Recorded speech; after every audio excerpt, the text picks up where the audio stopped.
जो संघर्ष की राह पर चलता है वही दुनिया बदलता है। आज आपको दुनिया की 4 ऐसी शख्सियत से रूबरू कराऊंगा जिन्होंने संघर्ष की राह पर चलकर दुनिया बदली, जिनमें एक भारतीय योद्धा भी है। यह संघर्ष की कहानियां तुम्हें मेहनत करने पर मजबूर कर देगी। आपको यकीन हो जाएगा कि दुनिया में असंभव कुछ भी नहीं है। पहली कहानी है विल्मा रुडोल्फ की, जिसका जन्म अमेरिका के एक टेनेसी शहर में एक गरीब परिवार में हुआ। पिताजी एक कुली थे, माँ दूसरों के घरों में काम करती थी। 4 साल की उम्र में विल्मा को काला बुखार और डबल निमोनिया ने गंभीर रूप से बीमार कर दिया और इसी वजह से उसे पोलियो हो गया।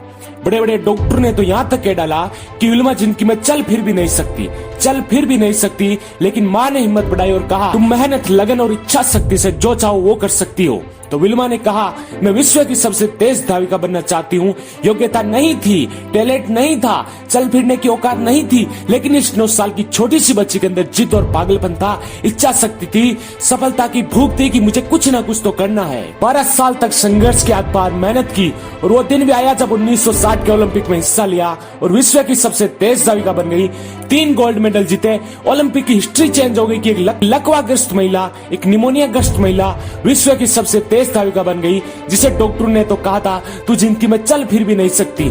इसलिए मैं कहता हूँ, जो सपने देखने की औकात रखते हैं, और मेहनत करने की हिम्मत रखते हैं, वो पूरी दुनिया को जीत सकते हैं। असंभव कुछ भी नहीं है। अगली स्टोरी है दक्षिण अफ्रीका के गांधी कहे जाने वाले नेल्सन मंडेला की, जो शकल से तो आपको भले ही मूर्ख लग रहे हो, लेकिन उन्होंने काम ऐसा किया कि दुनिया इनके जज्बे को सलाम करती है। इनका जन्म दक्षिण अफ्रीका के एक अश्वेत परिवार में हुआ। 9 साल की उम्र में पिताजी की मृत्यु हो गई, लेकिन फिर भी पढ़ाई जारी रखी। अश्वेत यानी काले होने के कारण गोरे लोगों ने अत्याचार किया, पीड़ित किया, अपमान किया और इसी अपमान को अपनी ढाल बनाकर देश में हो रहे न्याय, रंगभेद की नीति को खत्म करने का डिसीजन लिया। युवा थे उस टाइम, अंदर जोश था, जुनून था। सरकार के खिलाफ आंदोलन खड़ा कर दिया। सरकारों की जड़ें हिल गई, लेकिन मुकदमा चला और उन्हें उम्र कैद की सजा सुना दी गई। लेकिन नेल्सन मंडेला ने हिम्मत नहीं हारी, जेल में रहकर आंदोलन जारी रखा। 30 साल तक जेल में रहे। पूरी जवानी जेल में बर्बाद हो गई केवल देश के लिए, लेकिन मेहनत जारी रखी। 30 साल की मेहनत रंग लाई और नेल्सन मंडेला को दक्षिण अफ्रीका का प्रथम श्वेत राष्ट्रपति चुना गया। इसीलिए उन्हें दक्षिण अफ्रीका का गांधी कहा जाता है। दुनिया के समस्त राष्ट्रों ने सम्मानित किया।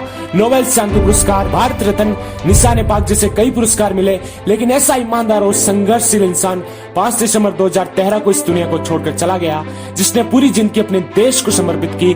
सलाम करता हूँ ऐसी शख्सियत को। तीसरी कहानी बड़ी प्रसिद्ध है, जिसे शायद आप जानते हैं। यह इंसान 21 साल की उम्र में व्यापार में नाकामयाब हो गया, 22 साल की उम्र में चुनाव हार गया, 24 साल की उम्र में फिर व्यापार में सफलता मिली, 26 साल की उम्र में पत्नी मर गई, 27 साल की उम्र में मानसिक संतुलन खो दिया, 34 साल की उम्र में कांग्रेस का चुनाव हार गया, 45 साल की उम्र में उसे सीनेट के एक चुनाव में हार का सामना करना पड़ा, 47 साल की उम्र में उपराष्ट्रपति बनने में सफल रहा, फिर एक सीनेट का चुनाव हार गया।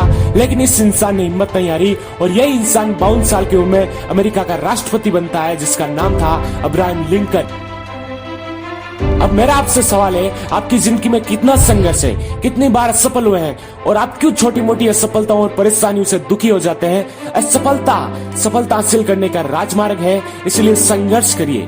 अगली कहानी है भारत माँ के वीर सपूत महाराणा प्रताप की। वीडियो भले ही लंबा हो गया, लेकिन इस देश की योद्धा की कहानी जरूर सुन के जाना। महाराणा प्रताप ने देश की आन बान और शान के लिए, स्वाभिमान के लिए जिंदगी भर संघर्ष किया। चाहे जंगलों में रहना पड़ा, पत्थरों पर सोना पड़ा, घास की रोटियां खानी पड़ी, लेकिन गुलामी स्वीकार नहीं की। जिस अकबर ने पूरे हिंदुस्तान को जीत लिया, उसने एक छोटे से राज्य मेवाड़ के सामने घुटने टेक दिए।